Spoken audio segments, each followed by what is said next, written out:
Hi, welcome back to Mending Pieces. My name is Juleekay.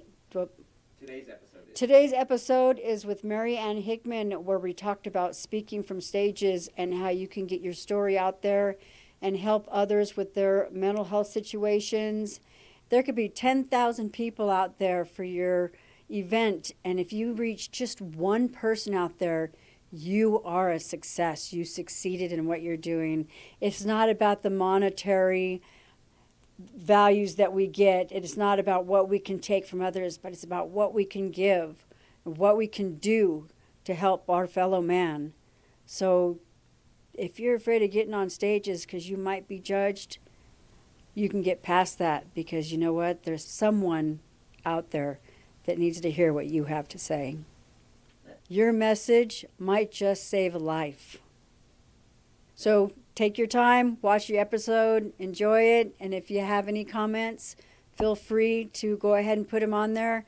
If you want to hear more from me, you can go to juleekay.com/free gift, and there's a free book in there for you, and I hope to hear from you soon.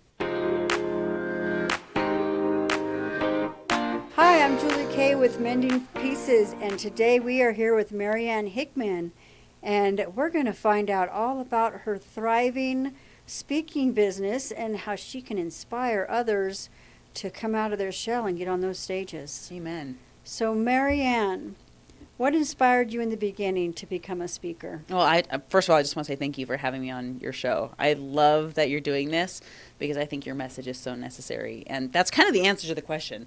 At the same time, there's so, people are really hesitant to become speakers because they think the market's saturated, right? They think that their message is going to be lost in a sea of voices, and that's the tragedy of it.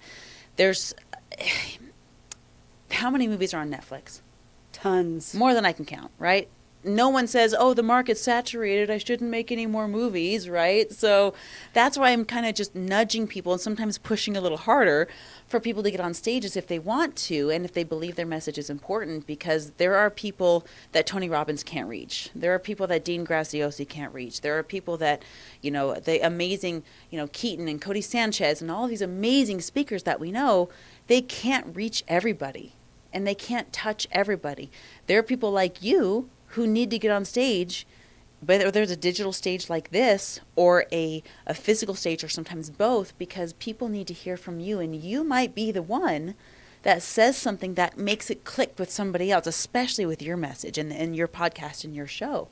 That's why I'm so adamant about it, that no matter the business that people are in, whether they're in suicide prevention and help like you, or whether they're in, helping their car get fixed or fixing their finances or whatever it is, there's a perfect person for a perfect listener, and they deserve to be on stage. I totally agree. I know that for me, wanting to become a speaker, my limiting beliefs came in that I'm not enough, I'm not good enough, who's going to listen to me? Like I said, I have attempted suicide, so who wants to talk to somebody that has thrown in the towel and tried to give up? What do they have to offer if they weren't willing to fight for themselves? Yeah. And I've learned that, things have to happen sometimes in life that get us to stand up and fight for what we want and what we believe, and at first I didn't know how to manage this or where to go or what to do. I knew I had a lot to share and a lot I wanted to do. And so I started just searching, and you popped up right there on my Facebook. That was so crazy how we met. Like, I think it was an ad that we had put out or something like that, right? Yeah, it was. Yeah, and that's what's crazy, is that we found each other through a Facebook ad, and we're sitting up in my dining room table, and I was like, how did we find each other? Hi, I'm interrupting my own show to let you know about a book I wrote about surviving suicide. You can get that by going to juleekay.com/free gift. Take the time, download it. You might need it immediately, or you may know somebody who does. juleekay.com/free gift. And now back to the episode. Now, I like speakers to get on stage so that they can find people that don't cost them money to find, right? I don't ever say that you have to do ad spend to find your audience. I'm not against doing ad spend either, because ads might put me in front of people that I never would have found otherwise, right? But I think that's really cool how we came together, and it came through a digital stage. But back to what you were saying about limiting beliefs, right? And you talk so much about mental health, and oh my gosh, is that ever necessary? It is very necessary. Oh my gosh. And you're right. Public speaking is the number one scariest thing in the world to do. This stage that we're on right now is terrifying for most people. It's overwhelmingly terrifying, so much that they're not willing to do it. They'd rather eat a spider or than jump on this stage. And that's what makes what you're doing so unique. One, because you represent such a small percentage of people that are willing to do it, right? You're probably automatically in the top 1%.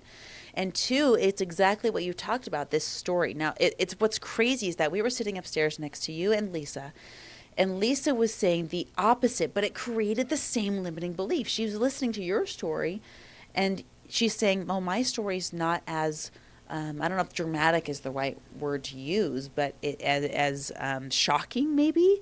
Mm-hmm. And so what gives me the legitimacy to speak? And you're saying the same limiting belief, and maybe some people in your area would do the same thing, where my story is so shocking that what gives me the right to say it. And that's how we know it's a limiting belief.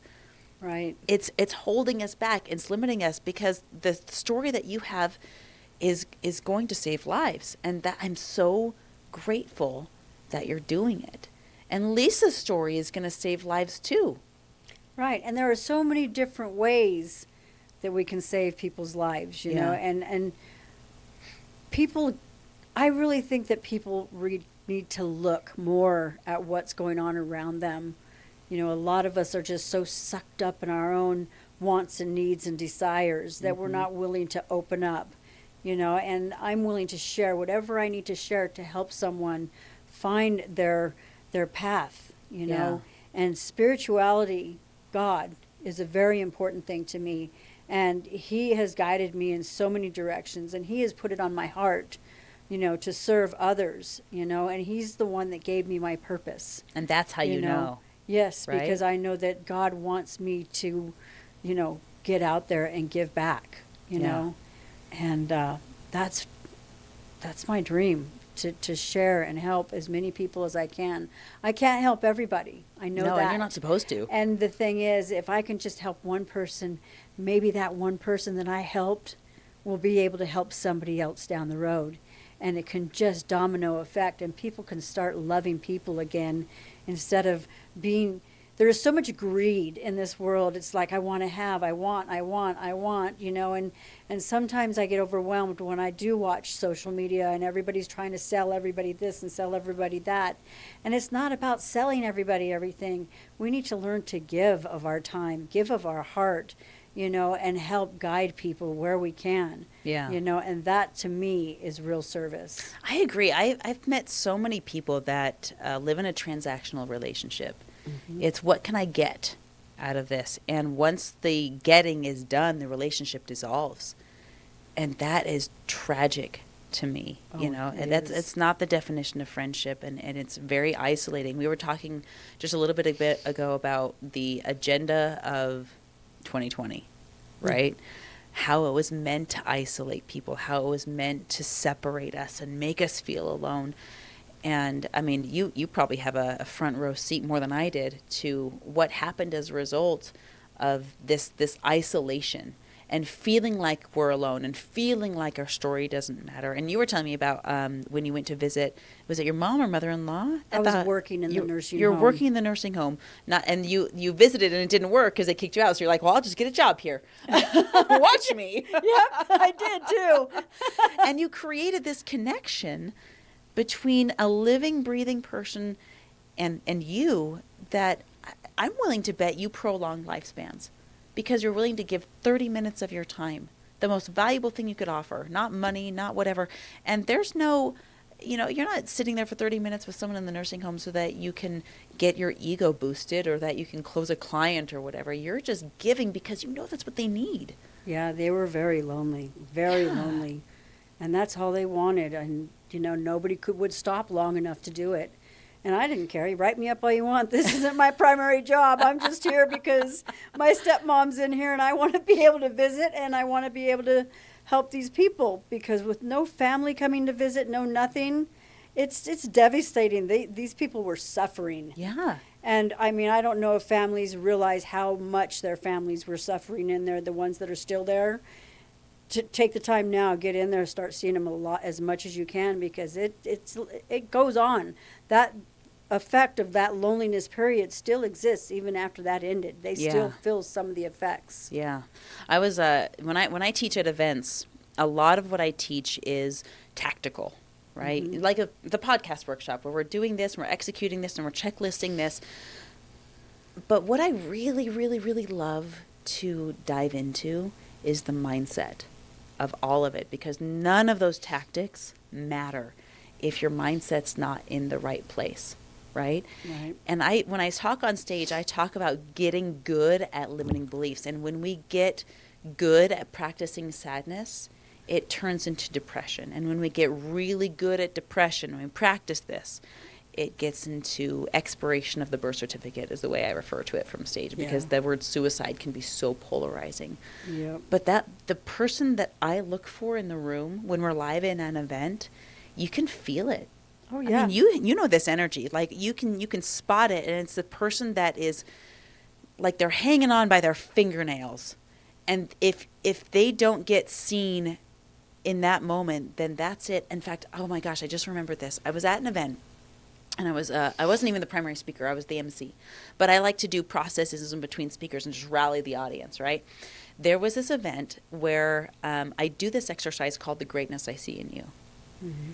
And it'll make you cry, like every time. What I have the audience do, and I use it as an icebreaker to get everyone familiar with each other and prevent this isolation. Mm-hmm. I have everyone get up and they find a partner they didn't come to the event with.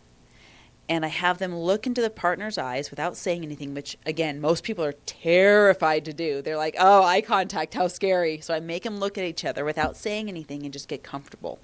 And I'm like, look at their eye color. Just observe that for a second. And now let's break down the walls and bring in this divinity portion where I'm like, look at the person behind what you might judge on the outside, their clothes and their skin color or whatever it might be. Look at the divine soul, and I bring in this element of namaste, where the greatness in me is seeing the greatness in you. And without words, after about 60 seconds of this, the emotions start to come up and they start to just have tears running down. And before I have the audience do that as a whole, I demonstrate it for them to kind of break the ice. And I look for this energy level that's really low, that's maybe hanging on by their last breath or their last fingernail. And I ask if they're willing to come up and help me demonstrate.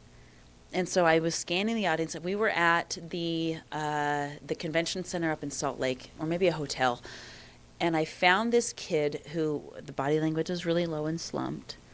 The hair was covering a lot of the face, kind of like the curtains, the hiding sort of energy, right? The eye contact was minimal. And you could just tell it was like just dark. They had been living in darkness for a while. You know, the valley of the shadow of death. Yeah. Living there. And I asked this person, I said, would you be willing, I always want to get permission, would you be willing to come up and help me demonstrate this? And I look for this person on purpose. And it was hesitant but willing, and that's my favorite. And they were like, okay. You know, and they walked up to the stage. I had the audience clap for him and all that. And then I demonstrated. So I had him stand across from me, and I said, the greatness I see in you is someone who has fought struggles.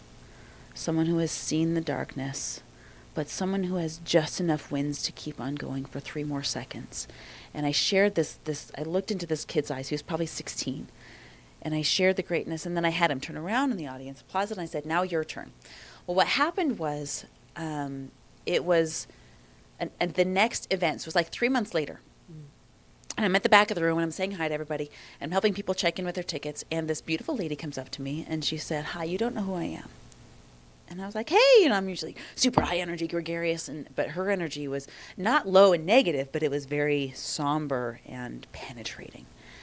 And she said to me, you don't know who I am, and you don't know this, and you probably don't remember, but last event 3 months ago, you had my son come up on stage, and immediately I knew who she was talking about. And I still don't remember their names. But she said, what you didn't know is that he had plans to end his life the next day. And he didn't because you said something. Thank you. And that feeling of, we don't always get this reward. when we do some good in the world, we don't always know what happens next. Right.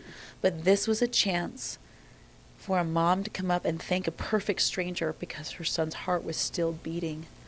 And it's little moments like that, in between all the tactical and in between all the teaching people how to make money from stage, and that's all great, and I love doing it. But the why of what you and I do, what we do, is for moments like that we don't always get to see, where you saved his life just by 60 seconds of acknowledgement. That's the most magical thing. It is. It is. I mean, if you could be in a room of 10,000 people and only reach one, and that's all you need to reach. Yeah. That's what's important. It's not the multitude of numbers. It's just that one. And I know how amazing that felt for you. Yeah. You know, because, you know, and you know what? He's going to come across your path again. I hope You know, so. he is. He's going to show up one day with a kid in tow, and he's going to say, look, you know, you saved my life, and I was able to create more. That's so beautiful. I That's- hope one day I get to cross paths with that kid again. I would recognize him if I saw him. Oh, yeah, I think you will, because God has a plan for everything. You know, and I do believe that, you know, he shows us what we need to see. And so that's amazing. Yeah. Yeah. That's the best part of it all.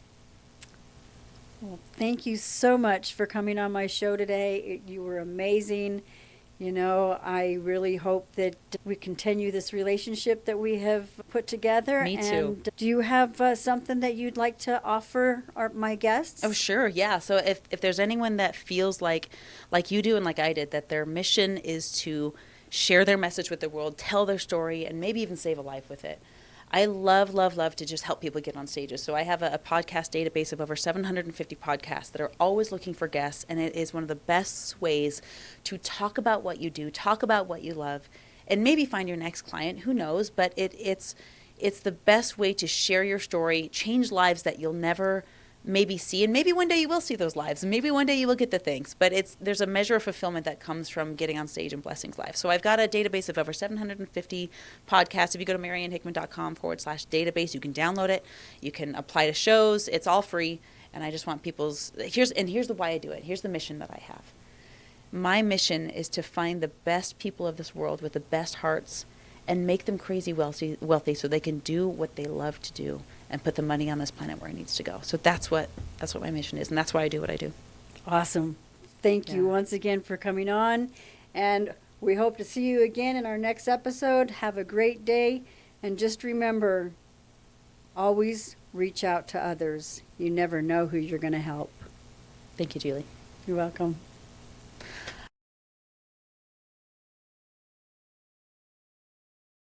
You can get my book at juleekay.com/free gift.